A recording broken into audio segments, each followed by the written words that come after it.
बिस्मिल्लाहिर्रहमानिर्रहीम। नाज़रीन अस्सलाम वालेकुम, मैं हूँ इमरान वसीम। नाज़रीन, आज के प्रोग्राम की ख़बरों पर गुफ्तगू का आगाज़ करने से पहले वैसे आपको बता दें कि आज के प्रोग्राम में जो साबिक़ वज़ीर आज़म इमरान ख़ान का मुमकिना लॉन्ग मार्च है और उस लॉन्ग मार्च पे चीफ जस्टिस अमृता बंदयाल के नोटिस की ख़बर और जो रावलपिंडी की मकामी अदालत की जानिब से वज़ीर दाखिला राना सनाउल्लाह की गिरफ़्तारी के जो नए अरेस्ट वारंट जारी किए गए हैं, ये ख़बर भी आज के प्रोग्राम में हम शामिल करेंगे। लेकिन नाज़रीन, कल चूँकि आपके साथ मुलाकात ना हो सकी, तो इसकी वजह भी आप नाज़रीन के साथ शेयर करना इसलिए ज़रूरी है कि आप कमेंट्स बॉक्स में अपनी मोहब्बत का जिस तरह इज़हार करते हैं, तो उससे ज़ाहिर है कि आप हमारी वीडियो का इंतज़ार करते हैं, वीडियो को देखते हैं और फिर अपनी राय का इज़हार भी करते हैं। तो कल नाज़रीन आपके साथ मुलाकात इसलिए ना हो सकी कि कल सुबह फैमिली में एक डिमाइस की वजह से मुझे इस्लामाबाद से भावलपुर की तरफ आना पड़ा। तो कल मगरिब तक जो है वो जनाज़े से फ़ारिग हुए, फिर वो तदफ़ीन का जो एक काम होता है, एक सिलसिला होता है, उससे फ़ारिग होने के बाद इतना वक्त नहीं था कि मैं कोई वीडियो बना के कल के जो अपडेट्स थी वो आपके साथ शेयर कर सकूं। और अभी भी मैं बहावलपुर में हूं और कल कुलखानी है और कल कुलखानी के बाद जो है ग़ालिबन बुध के रोज़ जो है मैं बहावलपुर से इस्लामाबाद की जानिब जो है वो रवाना होऊंगा। तो लेकिन जो ख़बरें हैं वो आपके साथ हम आज से जो है वो शेयर करना जो है वो शुरू कर देंगे। तो 5 ख़बरें हैं, पाँचों की पाँचों जो है वो अदालती महाज से बड़ी अहम ख़बरें हैं जिसकी तफ़सीलात जो हैं वो आपके साथ हम शेयर करेंगे। एक तो नाज़रीन जो रावलपिंडी के अदालत की जानिब से राना सनाउल्लाह के अरेस्ट वारंट जारी किए गए थे, जिसकी तामील जो है वो हफ़्ते के रोज़ ना हो सकी थी। तो आज एंटी करप्शन के महकमे ने अपने उस गिरफ़्तारी के वारंट के हवाले से मकामी अदालत में रिपोर्ट पेश की और राना सनाउल्लाह को इश्तिहारी करार देने की इस्तदा की गई, लेकिन अदालत की जानिब से इस प्रेयर को महकमा एंटी करप्शन की इस इस्तदा को मुस्तरद कर दिया गया और राना सनाउल्लाह की गिरफ़्तारी के नए जो है वो अरेस्ट वारंट जो है वो जारी कर दिए गए हैं। और जब हम ये वीडियो रिकॉर्ड कर रहे हैं तो इतलात ये हैं कि जो महकमा एंटी करप्शन की टीम है वो नए जो अरेस्ट वारंट है उनकी तामील के लिए इस्लामाबाद की जानिब अब देखते हैं कि थाना कोसार जाते हैं या फिर थाना सेक्रेटेरिएट जाते हैं, तो उसकी तामील के लिए वो रावलपिंडी से इस्लामाबाद की जानिब जो है वो रवाना हो चुके हैं। दूसरी खबर भी मुस्लिम नवाज़ के रहनुमा मियाँ जावेद लतीफ़ साहब से मुतल्लिक है। आपको याद होगा कि उनके ख़िलाफ़ लाहौर में थाना ग्रीन टाउन में इदारों के ख़िलाफ़ बयानात देने का एक मुकदमा जो है वो दर्ज किया गया था और जिसके बाद मियाँ जावेद लतीफ़ ने लाहौर की मकामी अदालत से ज़मानत हासिल की थी।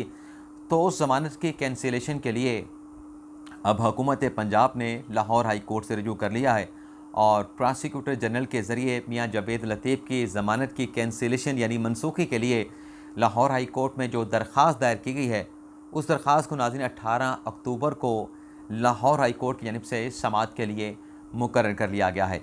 तीसरी खबर में नाज़रीन अदालती महाज से है जो पीटीआई की जानिब से फ़ॉरेन फंडिंग की तहकीकात के ख़िलाफ़ और मुमकिना गिरफ़्तारियों को रोकने के लिए जो दरख्वास्त दायर की थी, आज इस्लामाबाद हाई कोर्ट में इस दरख्वास्त पे समाअत हुई है, जिस पर जस्टिस आमिर फ़ारूक ने समाअत करते हुए वैसे तो बैरिस्टर गौहर अली इस केस में पीटीआई की जानिब से पेश हुए और उन्होंने हुक्म इम्तना की दरख्वास्त की कि गिरफ़्तारियों को रोक दिया जाए और फ़ॉरेन फंडिंग के हवाले से जो एफआई की तहकीकात है उसको भी जो है वो रोक दिया जाए।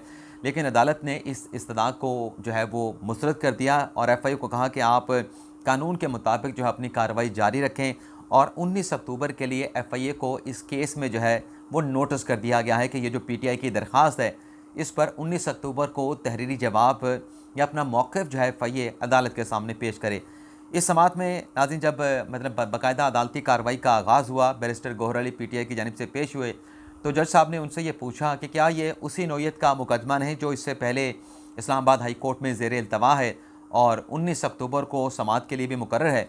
तो पीटीआई के वकील ने इस बात का जो है वो एतराफ़ किया कि बिल्कुल ये उसी नौइयत का मुकदमा है। पहले इस केस की जो तहकीकात है वो एफआईए का बैंकिंग सर्कल कर रहा था, लेकिन अब इसकी तहकीकात जो है वो एफआईए के साइबर क्राइम विंग की जानिब से जो है वो शुरू कर दी गई है। और ये कहा गया बैरिस्टर गौहर अली ख़ान की जानिब से कि नामंजूर.com से मुतल्लिक नई तहकीकात जो है वो अब साइबर क्राइम विंग जो है उसने उसका बाकायदा तौर पे आगाज़ कर दिया है। तो इसकी जानिब से इसके बाद अदालत की जानिब से एफआईए को नोटिस करने के बाद और हुक्म इम्तना की इस्तदा मुस्तरद करते हुए मुकदमे की जो समाअत है उसे 19 अक्टूबर तक जो है मुलतवी कर दिया गया है। इसके साथ साथ जो अगला केस हुआ इस्लामाबाद हाई कोर्ट में, बड़ा अहम केस है। पीटीआई की जानिब से जो सेक्शन यानी दफ़ा 144 को इस्लामाबाद हाई कोर्ट में चैलेंज किया गया था, जिस पर आज बड़ी अहम समाअत हुई। और जब हम ये प्रोग्राम रिकॉर्ड कर रहे हैं तो उस पर फ़ैसला महफूज हो चुका है। और ज़ाहिर सी बात है कि फ़ैसला चीफ जस्टिस की अदालत में केस हो तो वो उसी रोज़ फ़ैसला जो है वो जो महफूज करते हैं वो अनाउंस कर देते हैं, या वो फ़ैसला उनकी जानिब से जारी कर दिया जाता है। तो अब तक जब हम ये प्रोग्राम रिकॉर्ड कर रहे हैं, ये महफूज किया जो फ़ैसला है वो इस्लामाबाद हाई कोर्ट की जानिब से जारी नहीं किया गया। लेकिन एक्सपेक्टेड ये है, इम्कान ये नज़र आ रहा है आज की जो अदालती कार्रवाई रही कि इसमें पाकिस्तान तहरीक इंसाफ को कोई रिलीफ मिलता हुआ नज़र नहीं आ रहा। फिर अपना असद उमर ने यह दरख्वास्त जो है इस्लामाबाद हाई कोर्ट में दायर की थी और उनकी जानिब से डॉक्टर बाबर अवान आज चीफ जस्टिस की अदालत में पेश हुए। तो चीफ जस्टिस ने उनसे पहला सवाल ये पूछा कि आप ये बताएं कि जो दरख्वास्त गुजार हैं असद उमर साहब, वो सेक्शन दफ़ा 144 से कैसे मुतासर हैं? क्या किसी ने पुरअमन एहतजाज करने की असद उमर को इजाज़त नहीं दी? इस हवाले से कुछ है तो आप बताएं। तो डॉक्टर बाबर अवान ने कहा कि असद उमर पीटीआई के रहनुमा हैं और तहरीक इंसाफ बहुत सारी सियासी सरगर्मियों में मसरूफ़ है। तो चीफ जस्टिस ने उनसे ये पूछा कि आप ये बताएं कि सुप्रीम कोर्ट का जो फैसला है धरनों एहतजाज से मुतल्लिक, उसमें यह बात तय हो चुकी है कि पुरअमन एहतजाज के लिए इजाज़त लेना होगी। इस पार्टी की यानी पाकिस्तान तहरीक इंसाफ की पंजाब में और खैबर पख्तूनख्वा में हुकूमत है, क्या वहाँ पर भी दफ़ा 144 का नफाज होता है? और फिर चीफ जस्टिस ने यह भी कहा कि अमनो आमा का जो मामला है उसमें अदालत जो है किसी किस्म की मदाखलत नहीं कर सकती। अमनो आमा के मामलात को डील करना, उसको देखना, ये एग्जीक्यूटिव का अख्तियार है। अदालत इसमें कैसे इंटरफेरेंस कर सकती है? और फिर चीफ जस्टिस ने कहा कि इस्लामाबाद में भी इमरान खान साहब की हुकूमत रही, क्या उनके दौरे हुकूमत में शहर इक़्तिदार में कैपिटल सिटी में दफ़ा 144 का नफाज नहीं हुआ था? तो बाबर वान ने कहा कि ये जो दरख्वास्त है ये असद उमर की जानिब से आई है, जो कि एक साबिक MNA है। ये किसी सियासी जमात की दरख्वास्त जो है वो अदालत के सामने नहीं है। तो चीफ जस्टिस ने कहा कि दरख्वास्त गुजार अभी साबिक रुकन नहीं है, उनका इस्तीफ़ा अभी तक मंजूर नहीं हुआ। अगर असद उमर का इस्तीफ़ा मंजूर हो जाए तो उन्हें साबिक MNA कह सकते हैं, लेकिन जब तक उनका इस्तीफ़ा एक्सेप्ट ना हो उन्हें साबिक MNA नहीं कहा जा सकता। जिस पर डॉक्टर बाबर वान ने कहा कि मैं आपके साथ इख्तलाफ नहीं कर सकता, लेकिन मैं तस्हीह जो है वो ज़रूर कर सकता हूँ। और इसके बाद फिर चीफ जस्टिस ने रिमार्क दिया कि दो सूबों में इनकी अपनी हुकूमत है, यानी पाकिस्तान तहरीक इंसाफ की हुकूमत है। अगर सेक्शन 144 पे इनको कोई एतराज़ है तो सबसे पहले पंजाब और KP की जो कानून साज असम्बलियाँ हैं वहाँ से जो है इनके खिलाफ सेक्शन 144 के ख़िलाफ़ आप कानून साजी करें, इस कानून को ख़त्म करें। और वहाँ से अगर आप इस कानून को ख़त्म करवा लेते हैं तो फिर आप इस्लामाबाद हाई कोर्ट भी आ जाइएगा, और वहाँ से ख़त्म कराने के बाद यहाँ पे आपके लिए रास्ता जो है वो ज़्यादा आसान हो जाएगा। तो डॉक्टर बाबर वान ने कहा कि जो असद उमर साहब हैं वो इस्लामाबाद के रहायशी हैं, और असद उमर साहब जो है इस्लामाबाद हाई कोर्ट के दायरा अख्तियार में आते हैं, और ऐसा कोई कानून जो आइन से मुतज़ादम हो उसे अदालत जो है वो सेट असाइड कर सकती है, यानी कलअदम करार दे सकती है। तो इसके बाद अदालत की जानिब से फ़ैसला जो है वो महफूज कर लिया गया। अब ज़ाहिर सी बात है कि जैसे मैंने आपको पहले कहा कि इम्कान है कि आज ही ये फ़ैसला इस्लामाबाद हाई कोर्ट की जानिब से जो है वो अनाउंस या फिर जारी कर दिया जाएगा। अब आ जाते हैं जो साबिक़ वज़ीर आज़म इमरान खान का मुमकिन लॉन्ग मार्च है, जिसे इमरान खान साहब जो है वो हकीकी आज़ादी की जद्दोजहद या तहरीक करार देते हैं। इसमें नाज़िर खान साहब एक लफ्ज़ इस्तेमाल करते हैं कि ये जो हमारी हकीकी आज़ादी की जद्दोजहद है, तहरीक है, ये जहाद है। यानी जहाद का जो लफ्ज़ है इसके ऊपर चीफ जस्टिस से नोटिस लेने की दरख्वास्त की गई है, अपील की गई है। और ये अपील की गई है इमरान खान साहब के जो साबिक़ मुआविन ख़ुसूसी थे मौलाना ताहिर शर्फ़ी साहब, और मौजूदा प्राइम मिनिस्टर के भी वो मुआविन ख़ुसूसी हैं ताहिर शर्फ़ी साहब। उन्होंने ये चीफ जस्टिस से अपील की है कि जो तालिबान हैं और उसके साथ साथ जो मुल्क की मजहबी जमातें हैं उनका बयानिया भी ये है कि वो मुल्क के जो निज़ाम है, जो सिस्टम है, उसको एक्सेप्ट नहीं करते, और जिहाद के ज़रिए इस सारे सिस्टम को तालिबान का भी यही मौक़िफ़ है, और मजहबी जमातों जिन्हें कलअदम करार दिया गया है उनका भी यही मौक़िफ़ है कि वो अपनी ताकत के बलबूते पे इस निज़ाम को तब्दील करना चाहते हैं, क्योंकि वो इस निज़ाम को एक्सेप्ट नहीं करते, और अपनी इस जद्दोजहद को तालिबान और मजहबी जमातें, कलअदम मजहबी जमातें जो हैं वो जहाद का नाम देती हैं। तो मौलाना ताहिर शर्फ़ी ने चीफ जस्टिस से ये कहा है कि जब ये मजहबी जमातें और तालिबान जहाद का नाम लेके इस तरह की तहरीक और निज़ाम को तब्दील करने की बातें करते हैं, तो अदलिया की जानिब से, एग्जीक्यूटिव की जानिब से ऐसी जमातों को, ऐसी मजहबी जमातों को कलअदम करार दे दिया जाता है, उन्हें एक ख़ास लिस्ट में शामिल कर दिया जाता है।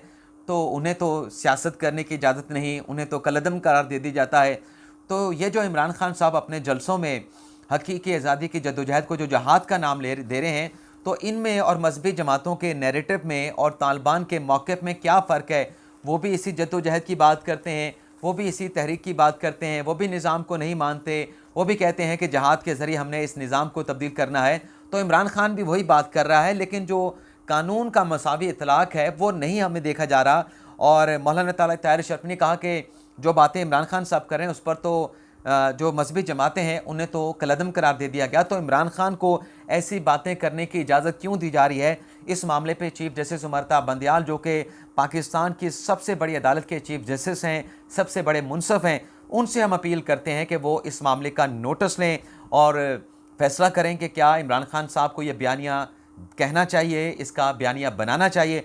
और अगर बयानिया बनाना चाहिए और ताकत के बलबूते पे खान साहब को ये तहरीक और ये जहाद का अगर उन्होंने लफ्ज़ इस्तेमाल करके अपनी सियासत चलानी है, तो फिर कलअदम जो मजहबी जमातें हैं उन्हें भी फिर उनके ऊपर जो पाबंदी लगाई गई है, उन्हें जो कलअदम सियासी मजहबी जमातें करार दिया गया है, उन पर भी जो पाबंदियाँ लगाई गई हैं उसका भी फिर चीफ जस्टिस को ख़ात्मा करना चाहिए।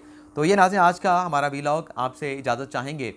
अल्लाह ताला हम सब का हामी नासिर हो, अपनी ढेर सारी दुआओं में याद रखिएगा। अगले वीलॉग में नई खबरों और नई अपडेट के साथ आपकी खिदमत में हाजिर होंगे। फ़िलहाल इजाज़त चाहेंगे। अल्लाह हाफ़िज़।